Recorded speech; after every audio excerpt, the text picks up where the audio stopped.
چې انسان په دنیا کې اوسېږي نه ګناه لري. یو دا چې ستومانه شي، الندم توبتون، بس ستومانه شي څه چې دا ګناه مې نه وې کړې څه ښه به وه، دې ته ستومانتیا وایي. دویم معافي وغواړئ، فقلت استغفروا ربکم، د خدای نه بخښنه وغواړئ چې خدای ما وبخښه، ما معاف که. او دریم قصد به کوې چې آینده له به دا ګناه نه کوم. درې خبرې شو. ستومانه چې دا ګناه مې نه وې کړې څه ښه به وه، توبه به وباسئ الله ما معاف که، او آینده له به قصد وکړي چې دا ګناه به بیا نه کوم. بس خدای به دې وبخښي. او که ډېر یېرېږې نو یو لمونځ دی چې هغې ته صلات توبه وایي، هغه وکړئ او 2 رکعته لمونځ وکړه او بیا لاس الله ته اوچت که. خیر دی که د هغه عربۍ الفاظ نه راځي، لا اله الا الله الحلیم الکریم سبحان الله رب العرش العظیم، هغه دعا نه درځي، هسې د الله صفت وکړه. یا خدای ته قادر مطلق ذات دی، خدای ته سخي ذات دی، ته بخښونکی خدایه، او زه ګناهګار یم الله دا لمونځ مې وکړه، زما ګناه ماته وبخښه.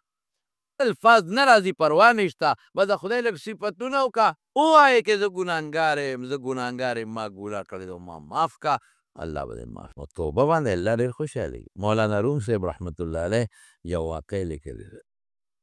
مولانا روم صاحب ډېر لوی عالم و، ګورې ښه، صوفي مو ډېر لوی عالم. وایي د حضرت عمر د مثنوي کې شته، د حضرت عمر فاروق رضی الله عنه زمانه وه، په شرابو کلکه پابندي وه چې شراب به څوک نه څښي. یو مسلمان او د یو ذمي یهودي عیسایي و، د هغه د کور نه راووته، د شرابو بوتل ورسره، شراب یې وانه، او چې څنګه د هغه کور نه راووته، حضرت عمر فاروق یې ولیده، بس پوه سړي وایي دا خو غرق شمه، ځکه امیرالمؤمنین په خپله ولیده.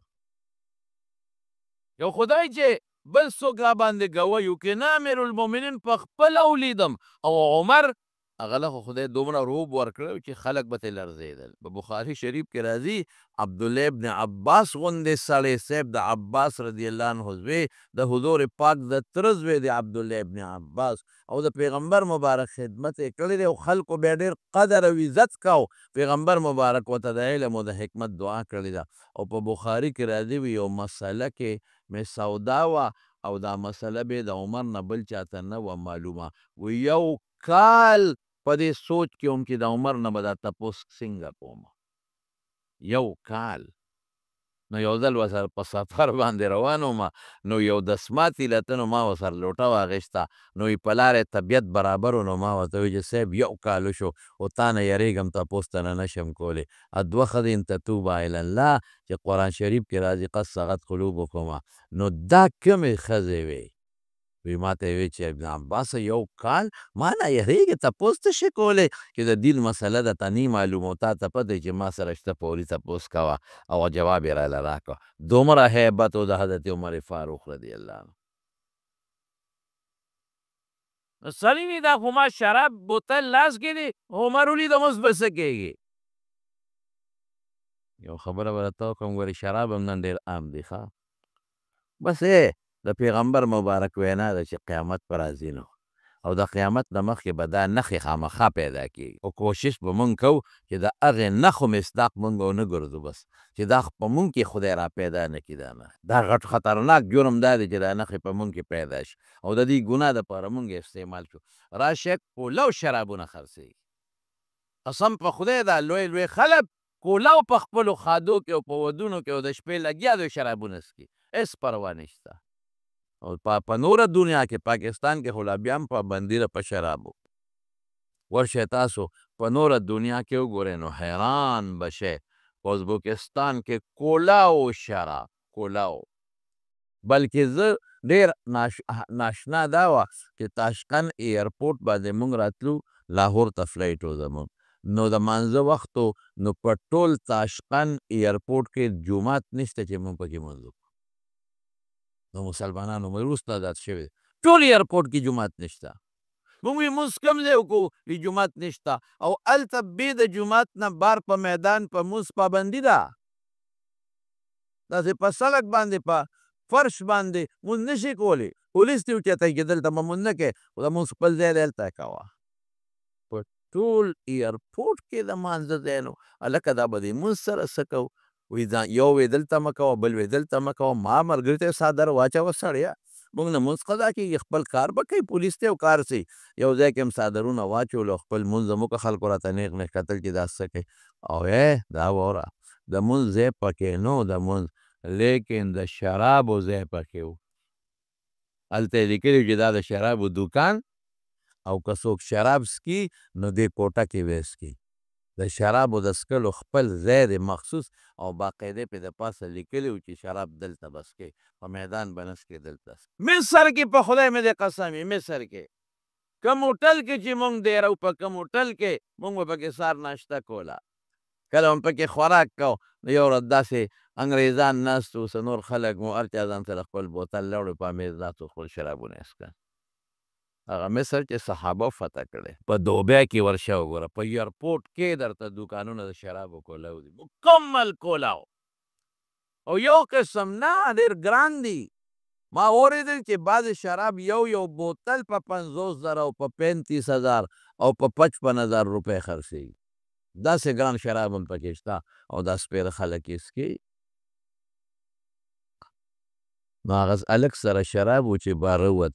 حضرت عمر فاروق رضی الله تعالی عنه وکړ، بس سړي وي خدای غرق شومه، امیرالمؤمنین په خپله ولیدم.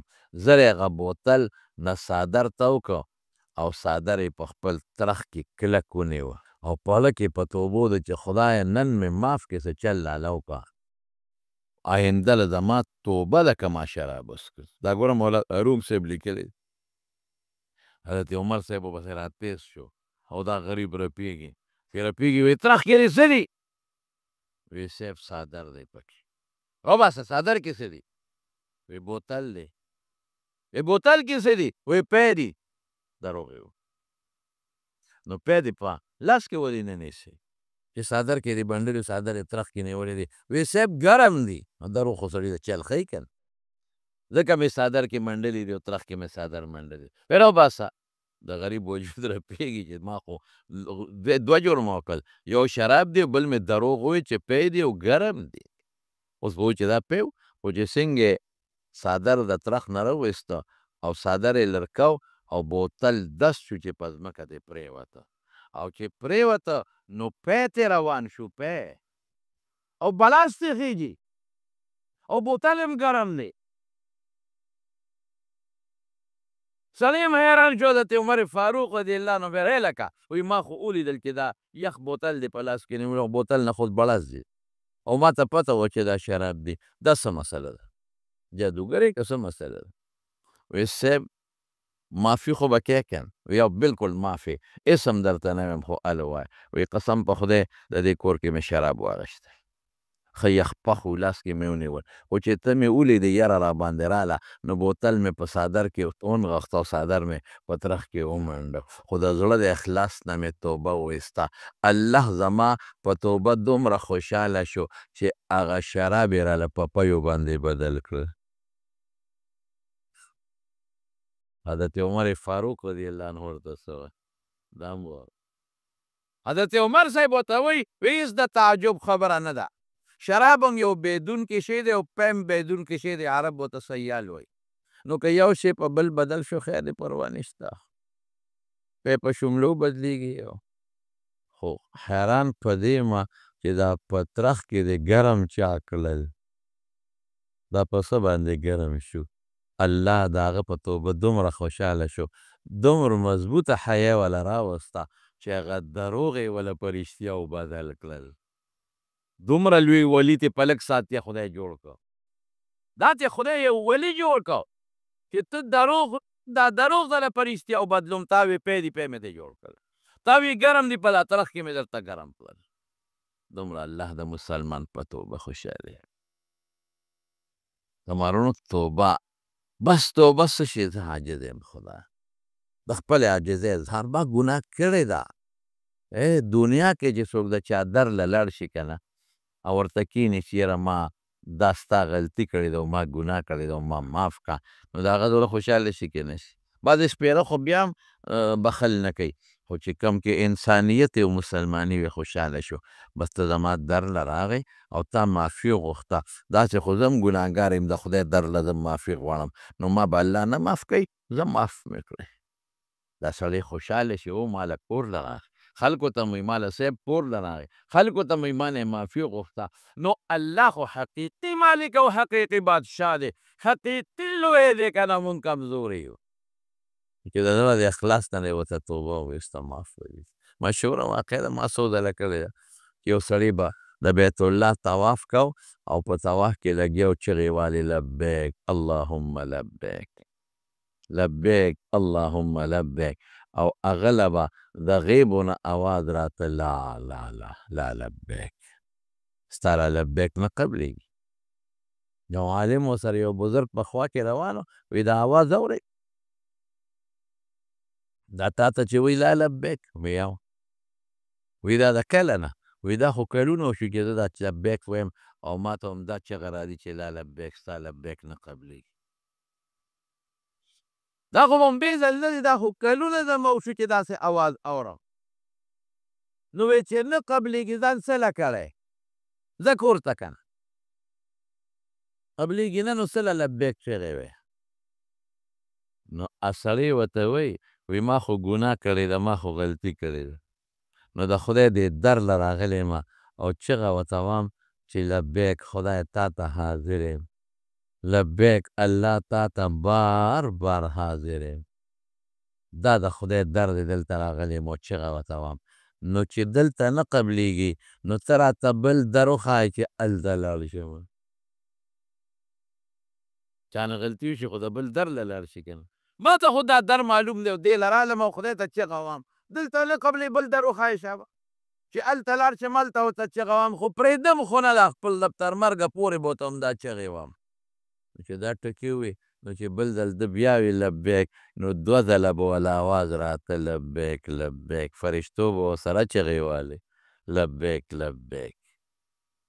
حدیث کې هم داسې راځي که نه چې څوک لبیک وایي د دنیا د ختمېدو پورې ښي طرف ته ګس طرف ته کاڼې بوټي فرشتې دا ټول ورسره لبیک لبیک وایي. دا ولې دی د خپلې عاجزۍ اظهار وکړو. یو حدیث کې راځي د ښي طرف ته فرشته انسان نیکي لیکي، دا واورئ ښه، ګس طرف ته فرشته د انسان ګناه لیکي. نو چې دا انسان کله ګناه وکړي دا ښي طرف ته یې مشره ده، دا امره ده، دا ګس طرف ته محکومه ده. نو چې انسان ګناه وکړي نو دا ګس طرف ته فرشتې لیکي، نو دا ښي طرف والا ورته وایي صبر وکړه مه لیکه که توبه وباسې. نو چې لږ ساعت تېر شي نو قلم بیا راولي بیا لیکي، نو دا ښي طرف والا ورته وایي لږ صبر وکړه که توبه وباسې مه لیکه. نو چې بیا لږ ساعت تېر شي بیا قلم راوالي او بیا لیکل کوي، نو دا ښي طرف والا ورته وایي لږ صبر وکړه، درې ځله ورته وایي مه لیکه توبه به وباسي، د خدای بنده دی مسلمان دی. نو چې بیا هم توبه ونه باسي درې ځله صبر کوي، نو بیا ورته ښي والا وایي زه اوس یې ولیکه، دا سپېره دی سپېره. د الله نه بخښنه غوښتل او توبه، او هسې چې موږ نه وباسو توبه نو دا خو موږ کبر نه کوو، چې هم ګناه کوو هم توبه نه وباسو دا خو بیا موږ کبرجن یو. حسن بصري رحمه الله له اوس د توبې هغه برکات یې وګوره. حسن بصري رحمه الله له یو سړی راغی، وی جي ډېره لویه ګناه مې کړې ده، وی استغفار وایه. بل سړی راغی، وی جي اولاد مې نشته بچي مې نشته، وی استغفار وایه. بل سړی راغی، وی جي علاقه کې قات دی باران نه کېږي، وی استغفار وایه. بل سړی راغی، وی د بېماله یم، غریب یم قرضدار یم، وی استغفار وایه. بل سړی راغی، وی صاحب څوک مې عزت نه کوي بې عزته ګرځم، وی استغفار وایه. یو شاګرد ورته وی بل دې څه زده دي که دا یو ټکی دې زده دی؟ خو که څوک وی سر مې خوږېږي همدغه دارو، که څوک یې خېټه کې مې درد دی همدغه دارو، که څوک وایي خپې مې خوږېږي همدغه دارو. نو چې څوک راځي استغفار وایه. او ورته څه وایي؟ حسن ابن یسار بصري لوی محدث دی، عالم دی صاحب، تابعي دی، وی الله پې اووه وعدې کړې دي. الله حکایت دلته نقل کوي ښه، فقلت استغفروا ربکم استغفار وایه. انه کان غفارا، ګناه به دې وبخي، الله بخونکی دی. یو دا شو. یرسل السماء علیکم مدرارا، که باران نی په شیبو باران به درته باندې وکړي.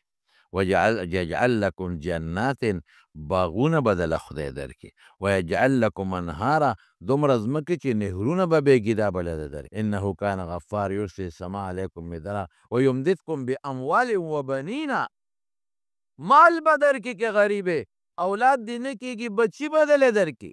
ویجعل لکم جنات ویجعل لکم انهارا ما لکم لا ترجون لله وقارا. د خدای نه عزت ولې نه غواړئ؟ اشاره شوه چې که بې عزته عزت دې څوک نه کوي، استغفار ووایه، الله به دله عزت هم درکړي. بس اخیری به یو خبره اوس وکړم، توبې خو موږ وباسو، خو بهترین د توبې دپاره بهترین دم استغفار دی. استغفر الله ربي من كل ذنب واتوب الیه، دا رکوټ استغفار. استغفر الله ربي من كل ذنب واتوب الیه. او غټ استغفار څه دی؟ استغفر الله الذي لا اله الا هو الحي القيوم واتوب الیه. دا زده کې، که دله نه دري د خپل ملا صاحب نه زده کې، یو ټکي دې روزانه زده کوئ، ما ته استغفار وښایه. دا زده کې. او حضور پاک به فرمایل وی زه روزانه 100 کرته استغفار ویم. بلکې بل حدیث کې راځي چې د 100 نه زیات استغفار روزانه ویم. نو چې پیغمبر یې وایي چې د ګناه نه معصوم او پاک دی چې الله خوشحاله شي، نو بیا موږ دې ولې ونه وایو؟ روزانه ټول ملګري زموږ د دې قادریې مبارکې چې کوم علما دي، بزرګان دي، هغې 314 یادوي چې 313 ځل وایي. وایي ځکه چې تعداد د رسولو 313 د رسولان په پیغمبرانو کې یو خاصه ډله. د بدر د غازیانو تعداد 314 او دغه رنګې د مهدي لښکر چې کله لومبې خلک ورسره بیعت کوي، ابه 314 اصحاب تالوت چې په نهر پورې ته 314 وي، دا عدد لږ مبارک دی، نو 314 وایي. خیر که 314 وایي په یو ځل، او که لږ لږ وایي په شواروس کې پوره کوي، ډېره ښه ده. که نه 100 کرته یې وایي، ښه 100 کرته وایي. دعا وکړئ چې الله زموږ ګناهونه معاف کړي، الله زموږ ګناهونه معاف کړي. یا الله زموږ توبې قبولې کړي، الله د ګناه نه مو ساتئ. خدای نفرت هم د ګناه نه پیدا وي، او چې کوم هم کړي دي الله تا ته سوال کوو، الله هغه راته معاف کړي. یا الله د هر قسم آفتونو، د فتنو او د بلیاتو او د مشکلاتو نه په امن و امان کې وساتي. یا الله مونږ د غمونو نه وساتې. خدایه مونږ د هر قسمه سوچونو، غلطو تصوراتو، د غلطو وسوسو نه په امن و امان کې وساتي. الله که څوک غریبانان یې بې مالې د فراخه روزي وله ورکړي، که څوک قرضداران یې الله قرضونه اخلاص، که څوک بیماران یې الله روغ صحت وله ورکړي. په دې مجلس کې په کورونو کې څوک بیماران دي، روغ صحت ورکړي. که څوک قرضدار یې قرضونه اخلاص کړي. یا الله که څوک څه پریشاني، چاته پریشاني په خوشحالو بدله کړي. اله العالمین بې اولاد الاولاد ورکړي. که د چا نارینه اولاد دي، نارینه اولاد وله ورکړي. خدایه که د چا یو بل سره بغضونه حسدونه دي، بغضونه حسدونه ورته الله په خوشحالو باندې بدل کړي. چا یو بل سره روانې دښمنۍ تربګنۍ وي، الله په روغو یې بدله کړي. زموږ ډېر دوستان دي، دا زموږ یو ملګری دی عمران، د هغه ترور مړ و، دعا ورته وکړئ چې الله یې مغفرت نصیب کړي، الله یې د آخرت خوشحالۍ نصیب کړي. زموږ بعضې دوستان دي، دا زموږ دوست داود صاحب اسلام آباد نه راغلي، داسې د پېښور نه یو ځای بل ځای نه دوستان راځي. الله ټولو له په یو یو قدم اجرونه او برکتونه ورکړي، او د دنیا او د آخر خیر او خوشحالۍ نصیب کړي. او دا عمردو کې د حاجي امتیاز پمپ والا کور والا وفات شوې ده، الله دې مغفرت نصیب کړي، الله یې د آخرت خوشحالۍ نصیب کړي. او مفتی آباد کې د سلطان چمیار کور والا وفات شوی، ډېره نیکه ښځه وه، خدای پاک دې وبخي، الله دې وارثانو له صبر ورکړي. بل اخر کې جهانګیر وفات شوی دی، الله دې وبخي او الله دې وارثانو له صبر ورکړي. د شیخ کورونی خانی کاکا لور وفات شوې ده، الله پاک دې وبخي، الله دې وارثانو له صبر ورکړي. بعضې ملګري بیماران دي، څوک چې بیماران دي دعاګانې غوښتې دي، نو الله دې ور دعاګانې قبولې کړي. دا کلي کې یو جومات دی، هغې کې امام نشته، د هغې جومات کې د یو عام کس نورو خلکو ته تراویح کوي، کېږي خیر دی، چې په شریعت باندې برابري، نو کولی شي تراویح نورو خلکو ته. الله یې زموږ نه راضي شي، او اخر وخت کې د الله زموږ په خولې کلمه د شهادت راولي چې لا اله الا الله محمد رسول